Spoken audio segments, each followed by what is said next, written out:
I had a good run. September 13th to October 2nd. Long time, not flying. Good beard going on, good beard action. But I have to fly to London tonight. It's my own doing. I messed up my bid, so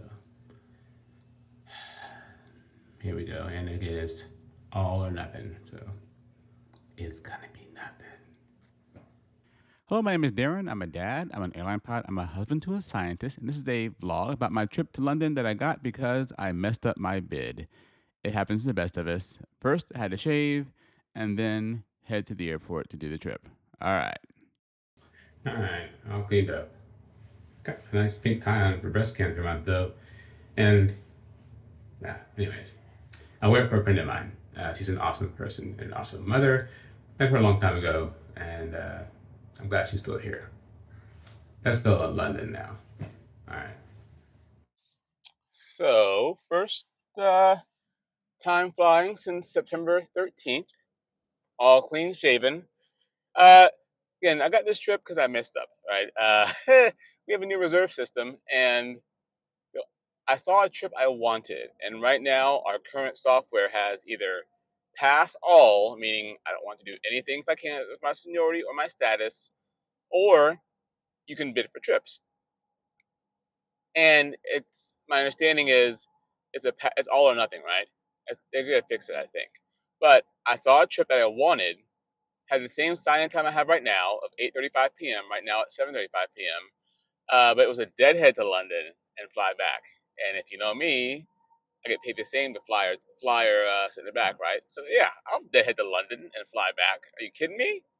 So I put that sequence in, and I took off pass all. Well, that sequence ended up being taken away, and they modified it so you're flying both legs, and the whole new sequence number, most importantly. So when the system went through, there are people junior to me or who could have flown this trip instead that had passed all, so they were able to pass all, and I got awarded this trip. Initially, I was annoyed by it, but it is what it is, and I need to fly. Let's be honest. I'm not made to sit at home, so I'm going to London, and I'm losing lights, so I'm gonna have to probably stop recording now. But it's the same trip, same flight numbers I did last month. I'm like destined to do the 8:35 departure, short overnight, and come back to London, come back to Dallas around 2 in the afternoon. That's what I guess my future is gonna hold, and maybe in a month I'll get to go to Asia. But for now, it's London, London, London, London, London. So one perk of getting to the airport late at night, hopefully the microphone is working well, is there's plenty of parking spots for my car. I'm betting nothing's being recorded right now because it's way too loud. So it's probably be a voiceover, and that's fine. But it is currently it's currently 7:53. I have 42 minutes to get inside the terminal. I think we're gonna make it. I'm just at the mercy of the employee bus system, which again, I wish they'd actually fix, and I wish they'd fix our parking lots because they are absolutely horrible. All right, let's go. On this trip, I didn't use KCM. I went through normal TSA security. Then I head down to the crew room because, again, I'm the flying pilot, and it's tradition that the flying pilots, the captain and the first officer, meet in the crew room before the flight to discuss things, look over paperwork, and that kind of thing. But it's hit and miss if the other one is there or not because it just depends on when we get to the airport, right? So on this trip, I went down to the crew room, and there was no one there but flight attendant sitting airport standby. So I went back up to the gate area and headed over to the gate. It was D23, very close to the crew room area in Terminal D. And sometimes the FB, the relief pilot, is the first person to show up on the airplane. Today, I was the first person to show up. Again, it's not a big deal. I showed up, and it goes a nice dark flight deck. I turned on the lights and did the pre-flight checks. Again, it's just making sure all the safety equipment's on board. You know, the fire extinguisher, crash acts, portable breathing equipment, the escape ropes, all the stuff we need for a flight to make sure it's in good condition and present on the flight deck. Again, it's very rarely ever missing, but sometimes things just happen to walk away, believe it or not. And like most of my trips at the airline, the captain and the relief pilot, they were strangers to me. I have no idea who they are. I see their names, but I never met them before in my life. But the good thing is, over the next 19 hours of flight time, we'll get to know each other pretty well. We all sit together for takeoff and landing, but beyond that, there's only two people on the flight deck at any one time. And since I'm the flying pilot on this trip, I sit with just the captain and I sit with the relief pilot. But we only sit all together just for takeoff and landing. But they all arrived and we all got the plane ready. Again, 777-300, my favorite other 777 variants. We were totally full, and we were actually ready to go early. So we pushed back from the gate early and headed over to London. Very straightforward flight. Because I was a flying pilot, I took the second break. Arriving in the London area, we held at Bovington for a little while. A few turns in the hold. They're landing at 9 left. This is my landing. Again, I love the Flight Focus 365 YouTube channel. Coming down, flaps 30, auto brakes 2. Wind down the runway for the most part. You'll see my wings wiggle a little bit just over the runway as the wind kind of changed a bit as I get closer to the runway. See the little wings little flutter right there. But I just held it off, worked it down, and just kissed it on to the runway. Much better than my last landing I showed you a few weeks ago. Went to reverse, and let the auto brakes to handle it because there's no reason to jam on the brakes, right? It's a big, heavy airplane. We have ways to go down the runway anyway. We take our time, but we don't dilly-dally anyway. But this is a long airplane, and each time I see how long this airplane is, I'm like, I landed this airplane. Me. Now I had help from my crew, but it was my hands at the controls that guided this airplane down safely onto the runway for a smooth landing. And you'll notice that when we exit the runway, we're still in idle reverse. It's just idle. There is an issue with these engines that if you go from idle to forward thrust really quickly, you can cause some cracking, I'm told, or some issues with the engine. So we all are told to leave it in idle, and there's enough momentum still to easily leave the runway in idle reverse. And then after idle for a bit, they cool down, we stow them, and we're good to go. But parked at the gate, and I have to do the shutdown checklist. Once it's done, I dim the screens, and we head out to the terminal, did the customs walk, and then took about a 35-minute van ride downtown to the hotel. Again, same hotel I've always stayed in. I'm used to this hotel. But now it's time for my post-flight debrief. Here we go. First, gotta love this chair. If I sit up, it goes up. Oh, well, this camera's falling anyway. The chair sinks by itself. Another crossing, back at work. Flight was fine overall. It's currently 2:25 here local and 8:25 home in Dallas. Again, happy to fly again, right? FO trip, 777-300, and we left early. Good thing, right? And then we were supposed to be landing at 22 after, so a few minutes early, the whole way over, right? And I got 9 left to save a little bit of time, kind of sort of in theory. But even up in the 30s, we got slowed to 250 knots. It's way far out. Until a 10-minute delay. All right, 10 minutes. It is what it is, right? Got to Bovington, saying it wrong, BNNVOR. Held, we started at 13,000 feet. Then went to 12, then 11, then 10. And then total is 10 minutes. It ended up being a little bit more than that, I think. Then we at 9,000 feet, we were told to heading like 155, which is weird for laying 9 left, right? We're receiving it heading out toward the airport. Then turn right, and then eventually descended down. It's beautiful weather here. There's no wind. It's 090 at 7 down the runway on final anyway. I don't know, over the runway surface. So I don't know why we had delays. It is what it is, right? Turned final, and I got used to the constant descent approach, so I was able to manage it just fine. Never leveled off, never used speed brakes.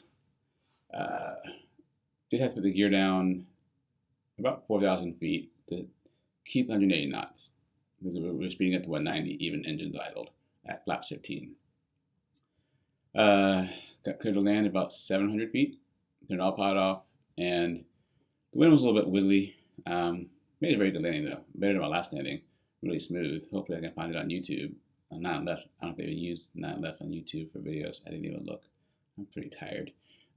People ask me how I prepare for these flights, right? Well, I knew I was going to London. Today is technically Thursday. I knew on Tuesday I was going to London on Wednesday. So Wednesday morning, I woke up and had no coffee. And I love coffee, right? I had breakfast, it's oatmeal, and did my morning routine, my family. Then I cleaned my air conditioner, the outside unit, exercised, and then had lunch, and went to bed at 11:45, 11:50 a.m.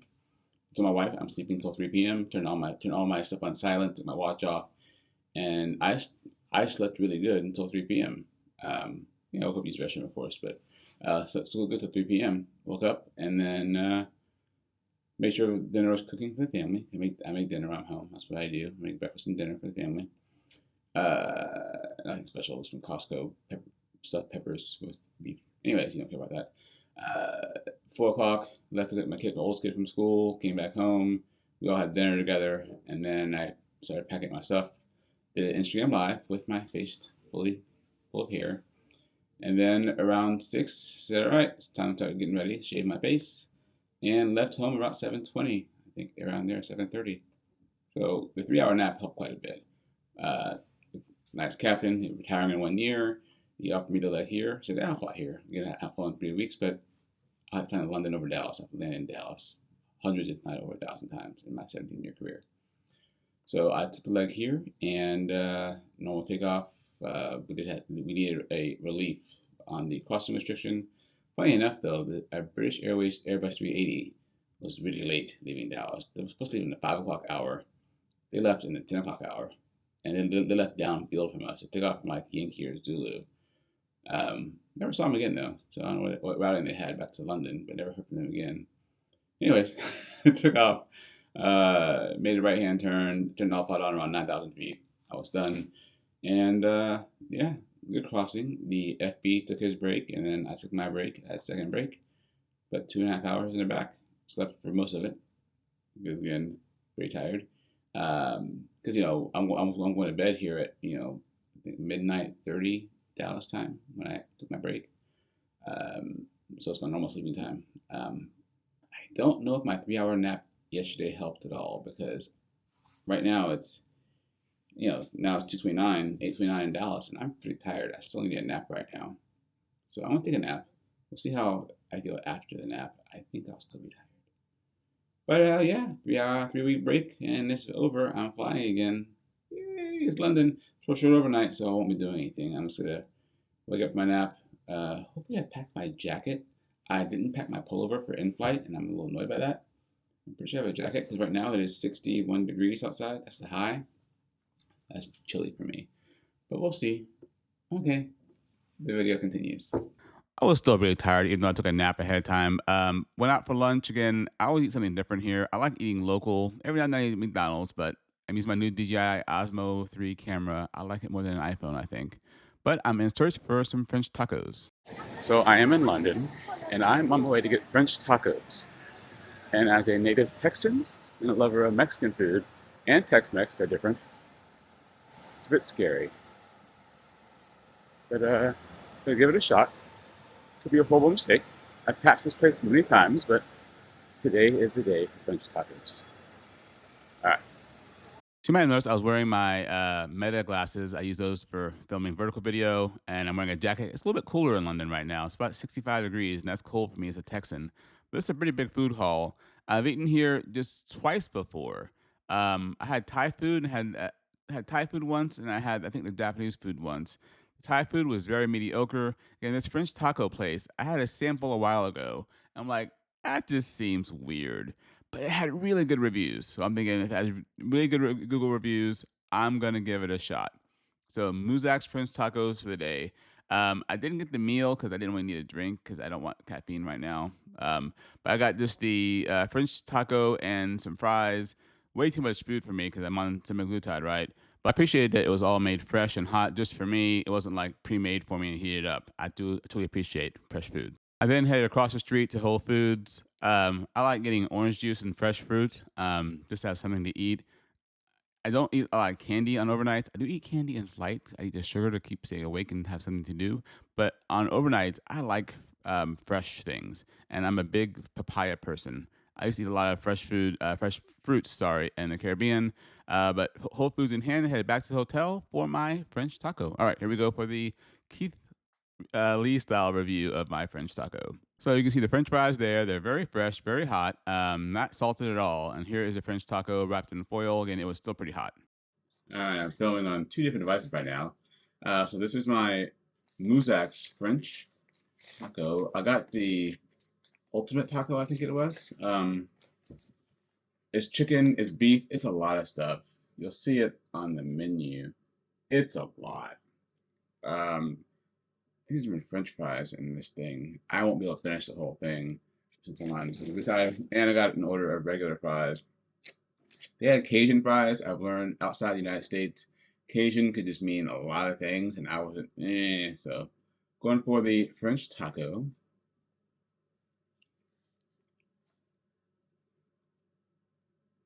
It's good. It's more of a burrito than a taco. But, yeah. Savory. Taste the end. I think it's the andalou sauce. A little sweet. Very good. So far, I have no regrets. Mm. Mm. If I did a Keith Lee style, I would say 9 out of 10, 8.5 out of 10, 8.5 out of 10. Yeah,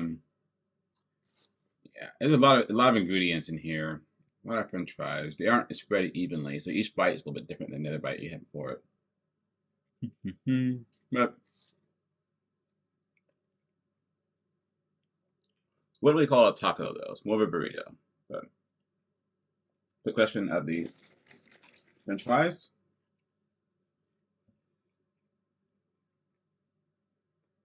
Crispy. I bought them a little while ago. I had the Whole Foods first. Before I came home. Home to hotel. But they're crispy. I'm not over oily. Very good. They did not include no ketchup, which might be my own fault. Might be an American thing or a European thing. But Muzak's French tacos. I would order this again. So come to London. You see French tacos. It's okay. All right, I ate about 2/3 of half of that sandwich. I can't finish the whole thing. But I did go shopping at Whole Foods. I didn't show you what I bought. It doesn't really matter. People like this anyway. I bought, I'm big into papaya. So I always buy papaya because I like papaya. I miss flying in the Caribbean. When I used to fly to Bogota, Colombia, it had lots of papaya and dragon fruit. Anyways, and then I buy some orange juice. I like orange juice. Of course, the tops here, they don't come off. That's a European thing. And then for breakfast tomorrow morning, I'm going to have some of this lemon drizzle cake. And I bought some. They were giving sample of these at the front. I didn't try a sample. I just bought one anyway. A peanut butter stuffed apple and cinnamon bar. It could be absolutely disgusting or good.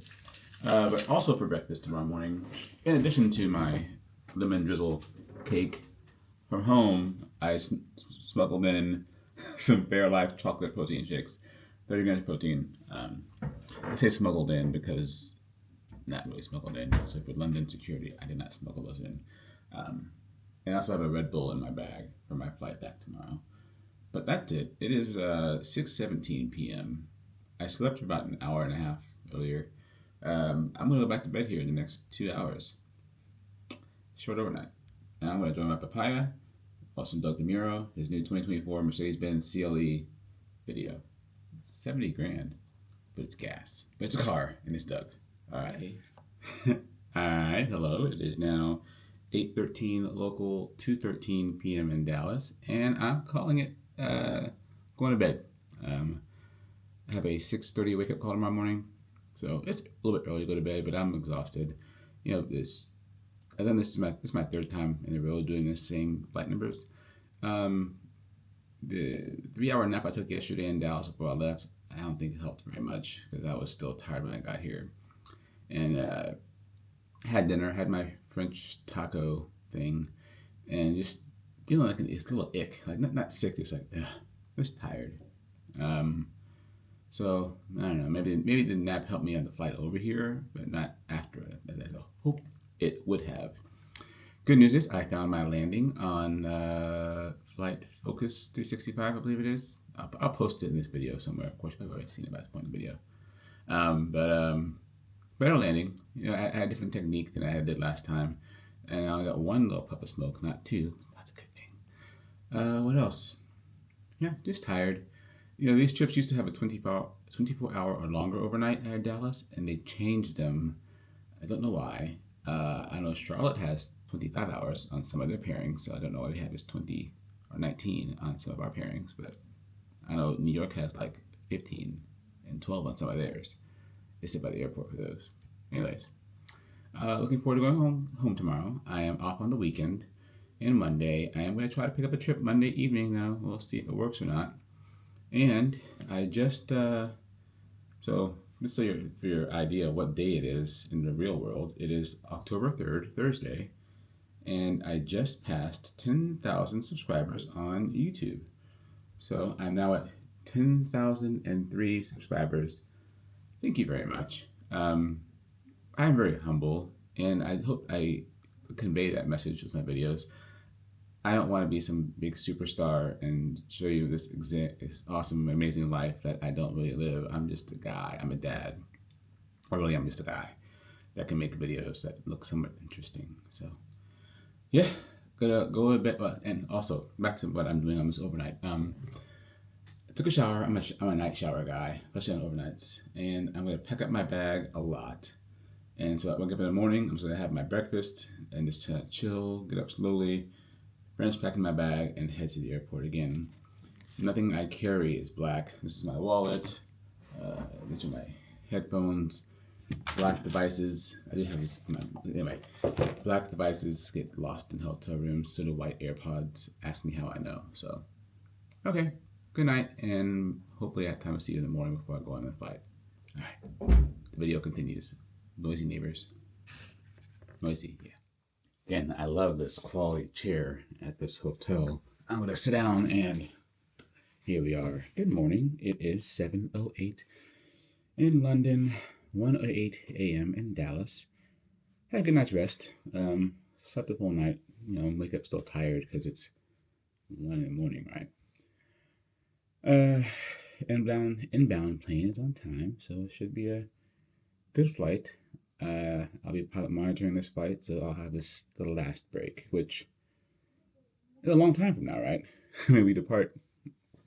And by the time, I don't know, my break is like 9 hours from now.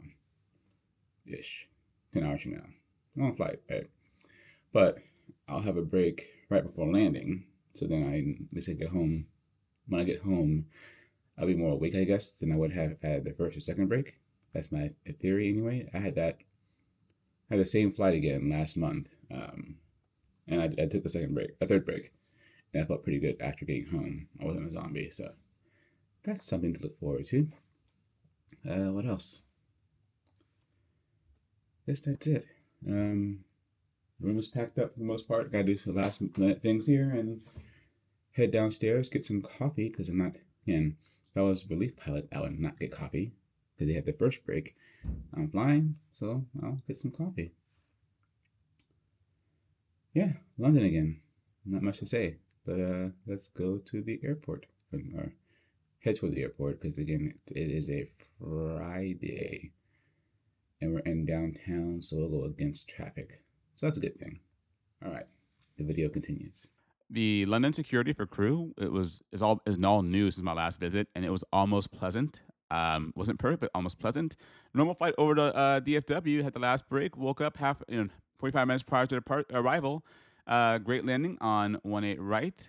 A little bit windy, according to tailwind. Got caught the captain a little bit, but he made it work. And cleared customs. Again, I love my global entry. Most airlines do pay for it. And head out to my car to head home. Again, right now it's about 2:30-ish in the afternoon. So I'll get home before the kids get home from school. Okay, so a few minutes with my wife, and then enjoy the rest of my day. And now the post-flight debrief. Here we go. Okay, done with another London 2-day trip. It is 2:28 in the afternoon. We arrived into Dallas early. Overall, good trip. Again, I was the FO on the trip, non-flying pilot. I flew to London, so I had the last break. And I'll be honest, that meant I was in my seat for 6 hours, right?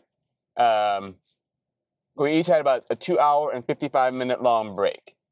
So over 6 hours once you consider pre-flight and departure and yada, yada, yada. So long time. I was in my seat for the whole crossing. And so it's perks and negatives to being in my seat that long, right? One perk is I get a break right before landing. So I come home and I'm pretty refreshed. Negative is I'm in a seat 6 hours. So the captain flew there. So he went back after about 3 hours for his break. And the FB came up, the relief pilot. Leaving London this morning, we had some maintenance issues at the gate. We had our front big lavatory right by the flight deck spontaneously started spewing out water from the sink and from the actual toilet. So they had to disable that for the flight. There's another one up front. There's 2 lavatories up front, so that wasn't that big of a deal. What else? Nothing special leaving London. Pretty easy pushback and taxi out. Yeah, London likes to give you weird headings. Like, we're on our departure, and in the US, they like giving you like 110 heading or 100 heading. London's very funny. Like, I reported on, they say, check on with the new frequency with the new heading, right? Flight 21, level 6,000, heading 350.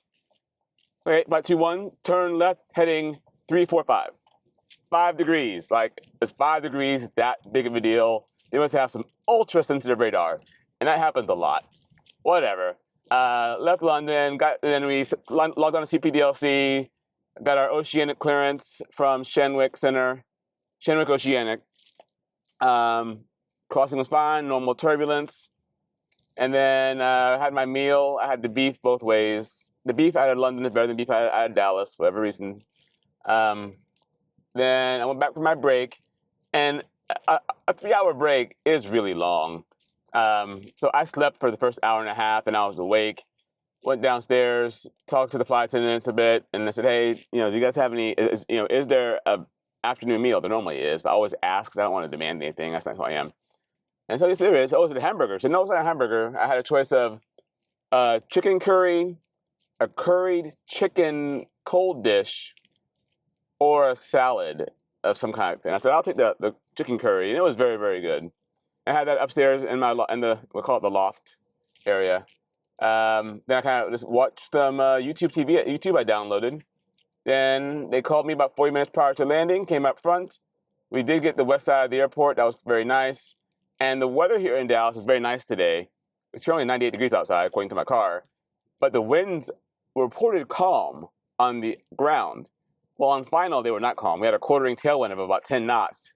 So a little bit tricky-ish, coming in for the captain. And the quartering tailwind has dropped off, so not a super firm landing, not a super soft landing. And he was annoyed by it. But it is what it is. I am off for the weekend, and yeah, it's good to be flying again. I got another landing in. I do want to go to London on a trip that has a longer overnight. The 19 hours, I don't have time to do anything, so I don't do anything. It's very productive as far as you fly, you get there, you fly, you get home, but I prefer a longer overnight. And I'm back on reserve on Tuesday. So we'll see how long my beard goes. I do want to fly next week, so I have the option on my reserve to either bid for a trip or I can attempt to pass all trips. I'm going to try to bid trips and hopefully not London because, I go there a lot. But I do want to get my reserve days worked in so I can have days off at the end of the month. We'll see how it works. But yeah, that's all for now. I'm going to assume I'll wrap up the video with some saying about something. Okay, thank you. So wrapping up, good trip overall. I often give you like what I got paid for the trip, and it depends if I'm doing a overtime trip or if I'm doing a reserve trip. Now, this is a reserve trip I was on. So reserve pay is a little bit different, right? In theory, I got paid nothing for this trip because every month as a short haul pilot at my airline, I am paid 76 hours of pay right off the top. And I get that whether I fly or not. Now, as I go through the month and I fly trips on my reserve days, that amount per trip is kind of like just taken off the 76 hours. So this trip value was 19 hours and 48 minutes all told. We went 8 minutes over block. So it was 1940, we did 1948. If I were a line holder, I would have been paid $5,667.95 of my hourly pay. Then this airline I work at, we have something called international override pay. That was another $99 flat pay. And then I get my per diem of $3.40 per hour for the 40 some odd hours I was gone. That number is somewhere on the screen. It's not on my phone here. So if I were a line holder, I'd be paid, the $5,600 as a reserve. It just gets absorbed into my reserve credit for the month. Now, if I were to be given trips as a reserve pilot and I exceed the 76 hours, I get the extra. So if, to a point, where I work right now, in our contract, a reserve cannot be scheduled to fly more than 85 hours a month on their reserve days. Don't confuse this with a 40-hour work week, thinking I only work 85 hours a month. This is flight hours. We're on duty more than our flight hours for the most part. So, but I can't be scheduled as a reserve pilot to fly more than 85 hours a month. I can always, and I have, credited above and beyond that. Pilot pay is very complicated, but I pick up these trips that start on a day off, that continue on to reserve days, and all of that goes on top. Last month, I picked up a London trip leaving on a Sunday night. That 19 hours and 40 minutes went on top of the 76 hours, even though 2 of those days were reserve days. So it's very complicated, but it is what it is. But good trip overall. I was happy to fly again, not happy to shave again. In September, I didn't fly very much. And here we are in October. I'm finishing this video the morning of October 10th, right? And I've already been to London twice this month, and then I'll be traveling again here soon. I can tell because the reserve day. So September was slow, October's picking up. My name is Darren. I'm a dad, I'm an airline pilot, I am a husband of a scientist. I make videos about my career because I love it so much, and I want to share it with other people so you can see what an airline pilot kind of does. If you have questions, drop them in the comments. I try to respond to every single comment. If you don't want to drop a comment, if you head to my Instagram, you can send me a direct message. Please, if you do that option, don't just say hello. I do not respond to hellos. There's lots of scams and spam on Instagram. Put everything in one message. Ask all your questions in one message. Or, if you want email, Darren@darrenbird.com. As always, have a great day, and thank you for stopping by.